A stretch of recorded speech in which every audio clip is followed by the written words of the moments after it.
Bismillahirrahmanirrahim. Assalamualaikum warahmatullahi wabarakatuh. Bertemu lagi dengan saya dalam pembahasan materi yang kadang dihadapi oleh kelas 12 dan merasa kesulitan ketika mengerjakan soal, terutama soal-soal UTBK yang dihadapi ketika siswa-siswi kelas 12 setelah lulus akan melanjutkan ke perguruan tinggi negeri melalui jalur tes, ya. Seperti yang disampaikan bahwa materi tes yang disampaikan diantaranya ada literasi kognitif, literasi bahasa Indonesia, literasi matematika, dan literasi bahasa Inggris. Nah, pada kesempatan ini kita akan mencoba membahas soal literasi bahasa Indonesia. Nah, bagaimana bentuk soalnya dan bagaimana cara mengerjakannya? Mari kita lihat tayangan berikut, ya. Bisa kita simak. Contoh soal literasi bahasa Indonesia. Nomor 1 soalnya, ingat ketika kita mengerjakan soal yang berbentuk teks, salah satu strateginya untuk memudahkan mencari jawaban, menemukan jawaban adalah baca dulu pertanyaannya, apa yang dia minta, baru kita cari jawabannya. Pertanyaan pertama adalah, manakah pernyataan di bawah ini yang tidak mendukung kalimat bercetak tebal pada paragraf 1? Ingat, kata kuncinya adalah tidak mendukung. Di sini tidak mendukung. Berarti kalau tidak mendukung negatif. Nah, pada kalimat bercetak tebal, kita lihat kalimat bercetak tebalnya, tindakan operasi plastik di awal abad ke-20 membawa dampak positif bagi dunia kesehatan. Berarti di soal bersifat positif. Tindakan operasi plastik itu positif. Sedangkan permintaan soalnya cari yang tidak mendukung, berarti kita cari yang negatif. Nah, cari jawaban yang negatif. Kita lihat yang A, banyak pasien yang tidak mendapatkan kesempatan melakukan operasi plastik. Artinya animo pasien untuk melakukan operasi plastik itu banyak, sehingga sampai-sampai mereka tidak mendapatkan kesempatan. Berarti karena animonya banyak, berarti positif. Ingat, kita jawabannya mencari yang negatif. Maka yang A bukan jawaban. Yang B, banyak operasi plastik pada awal abad ke-20 yang menyebabkan gangguan. Nah, gangguan kesehatan itu berarti negatif dong, tidak mendukung. Maka pasti jawabannya yang ini. Sudah kita pastikan. Karena gangguan kesehatan itu berarti negatif. Maka jawabannya B.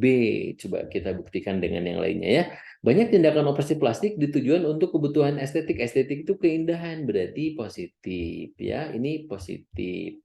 Terus teknik yang telah dikembangkan menjadi dasar bagi teknik bedah plastik saat ini. Ini juga positif.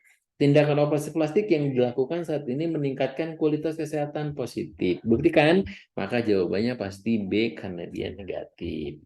Oke, sekarang kita lanjut, ya. Soal nomor 2. Nah, ini ada sebuah infografis berbentuk tabel. Pertanyaannya adalah, berdasarkan tabel 1, ini tabel 1 yang ini, jenis operasi terbanyak kedua, kata kuncinya, jangan terjebak, terbanyak kedua yang dilakukan di Indonesia adalah, kita lihat dari atas sudah kelihatan, sangat menonjol, ada 2.500, 4.500, berarti sudah pasti ini paling banyak, jumlahnya ada 7.000, berarti karena secara kasat mata itu bisa kelihatan, berarti ini urutan pertama. 1.800, 1.800 pasti bukan urutan pertama dan kedua karena dia masih sedikit. 2.300 ini berarti ada 4.600, ini juga 4.600. Yang ini tidak mungkin terbanyak kedua. 2.800 tambah 2.300, ini ada 4.800. Dibanding yang ini 2.600, ini 2.800, ini ke satu, berarti ini pasti urutan kedua. Maka urutan kedua pastinya jawabannya penghilang rambut. Kita langsung jawabannya pasti E, karena penghilang rambut itu urutan kedua, pertamanya sedot lemak. Mudah kan? Oke, mudah kan? Coba kita lihat nomor 3, ya. Nomor 3 di sini masih seperti tabel yang tadi. Ini karena tabelnya yang tadi, maka kita akan dimudahkan untuk mengerjakan soal ini karena kita sudah menghitung tadi, ya. Pertanyaannya adalah, berdasarkan tabel 1, jika komposisi jumlah tersebut masih terjadi pada masa yang mendatang, jenis operasi plastik estetik yang paling mungkin menjadi terpopuler. Terpopuler berarti paling banyak disukai, paling tinggi pada masa berikutnya. Berarti peningkatnya kurang lebih sama. Ingat, tadi kita sudah hitung bahwa yang tertinggi itu mana? Yang pertama itu 7.000, maka otomatis berarti yang tertinggi adalah yang pertama. Apa itu? Sedot lemak, maka pasti jawabannya A. Mudah kan? Maka jawabannya A. Mudah sekali ya. Oke, sekarang kita lihat nomor berikut ya. Pertanyaan adalah kata menganalisa pada paragraf tersebut dapat diganti dengan ingat menganalisa. Nah, ini bentuk baku dan tidak baku ini udah ketulis tanpa dibaca pun kita sudah tahu menganalisa itu bentuk yang tidak baku. Bentuk tidak baku dari apa? Dari menganalisis karena bahasa Inggrisnya juga analisis. Jadi yang baku contoh bukan hipotesa tapi hipotesis ya.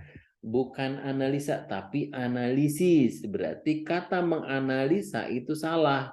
Pada paragraf tersebut dapat diganti dengan tidak perlu diperbaiki, salah karena harus diperbaiki. Menelaah kan beda konteksnya, menganalisa, meneliti salah, analisa yang baku analisis maka pasti jawabannya D. Karena baku adalah analisis. Contoh sederhana ya. Contoh jika ada kata hakikat apa hakikat, cari aja kata dasarnya hakiki apa hakikat, kata dasarnya hakiki, maka yang baku hakikat. Apotek apa apoti. Ingat, apoteker bukan apoteker berarti apotek. Ya. Risiko apa resiko? Berarti dari bahasa Inggris risk, maka yang baku risiko. Mudah kan? Contoh yang ini, analisa apa analisis? Analisis, maka jawabannya pasti analisis. Mudah sekali kan? Jadi ingat, dalam waktu singkat kita bisa menjawab dengan benar ya. Oke, nomor 5 kita lihat. Kata sambung yang tepat untuk melengkapi. Kata sambung atau kata penghubung melengkapi pada kalimat keempat. Kalimat narkoba di satu sisi merupakan satu yang dibenci, dicoba untuk dihindari. Di sisi yang lain, di sini ada satu sisi, di satu sisi dan sisi yang lain. Dua hal yang sama dibandingkan. Mana kata yang menyatakan perbandingkan? Udah langsung dapat kita lihat ya, kata sedangkan itu menyatakan perbandingan, pasti jawabannya A. Karena walaupun pertentangan pada pertentangan dan penjumlahan, namun pertentangan maka jawabannya pasti sedangkan. Karena sedangkan itu membandingkan dua hal yang sama. Jawabannya berarti A. Mudah kan? Nah, itulah contoh mengerjakan soal literasi bahasa Indonesia dengan tepat dan cepat ya. Mudah-mudahan semuanya dapat pencerahan sehingga nanti ketika mengerjakan soal UTBK literasi bahasa Indonesia dapat dikerjakan dengan mudah dengan hasil yang memuaskan. Terima kasih. Semangat ya. Assalamualaikum warahmatullahi wabarakatuh.